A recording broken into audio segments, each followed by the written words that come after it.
What's up everyone, it's Lethal. Now, if you play ranked, maybe you've dabbled around in builds. And if you play builds in ranked, you probably realize that it's much easier to rank up if you're in duos or squads. So, if you want to get better and rank up faster in duos, obviously you're gonna have to put some hard work into the game. Things like sticking together, using your callouts, things like double teaming opponents instead of going at it by yourself can actually help you to win more fights and to be less stressed out during the process.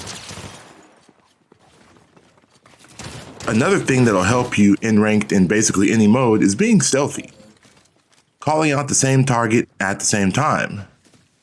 Taking advantage of your enemy's panic when they get shot and they immediately try to run. Sometimes they won't even box up and you can get additional shots and maybe knock one of them. In this clip, I snipe an opponent right before my teammate shotguns them. But before we did any of that, we went in 2v2 piece control and we got warmed up.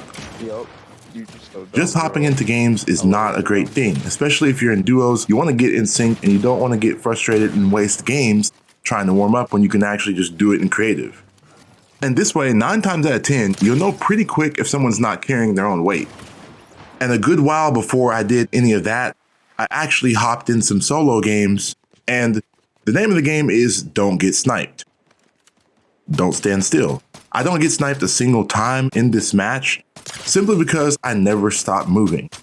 And if you can't do good in solos, don't expect to do good in duos. You actually need to make sure that you can do good on your own, and then take that skill set and add it to someone else's skill set that's also decent in solos so that you guys can make an unstoppable team. But don't expect to be an unstoppable team in duos if you're about as fierce as a wet napkin in solos. I mean it. I'm actually serious. And I did all this chasing only for an enemy to third party my kill. One of the reasons why I didn't get sniped is probably luck, because I hopped on the zip line here and I dodged on accident. But I don't know what this guy was thinking. He just walked up to my walls and got shot in the face. Follow for more.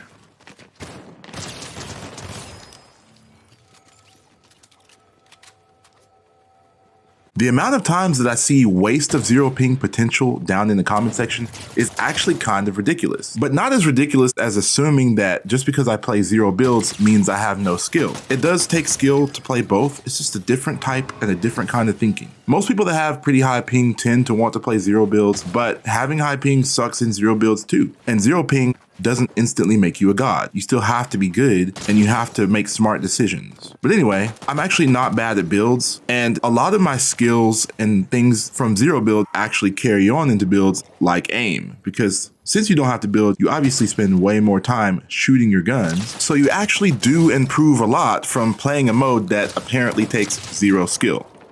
If you're not interested in playing builds at all, that's completely understandable.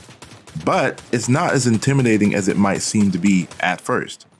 I mean, a lot of players that are bad still play builds, and I'd argue that there are more players that are bad in builds than there are in zero builds. And if you want to get better at builds and you want to waste as little time as possible, then why don't you go into creative and play 1v1 piece control and 1v1 speed realistics. Piece control is more for close quarters, and this is probably where most of you struggle if you think that you're bad at builds. And a lot of people who play on console and controller tell me it's hard to switch between builds and shooting, and sometimes they get stuck in builds.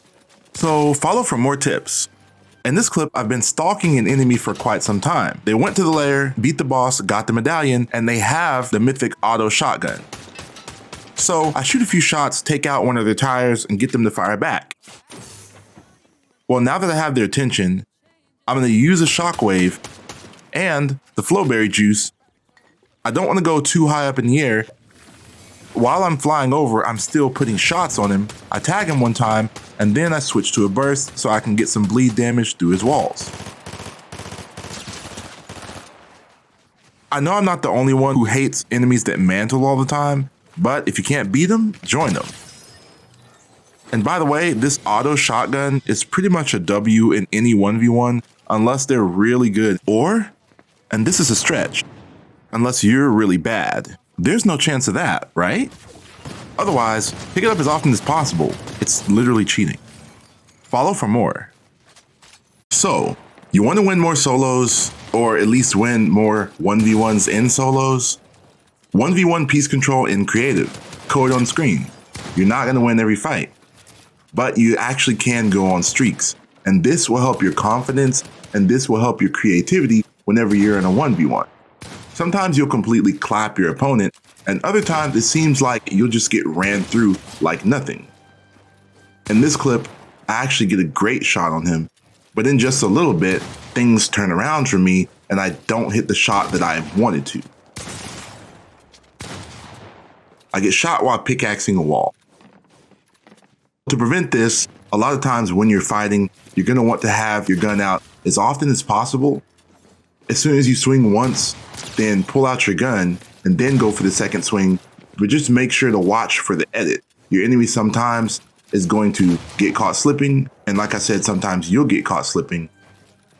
But for the most part, it's good practice. It'll work up your confidence, and then when you get into pubs and even ranked matches, if you warm up this way, you'll get all the jitters out, you'll get all of your mistakes out, and you'll be able to finish fights quickly. Now, the best way to make sure that you actually have a good opponent is to go against one of your friends who's pretty good. But generally, if you want the same sort of opponents that you'll have in your pubs, you can just queue up in solos instead of doing a private match. And this will give you a good range of players with all types of skill levels.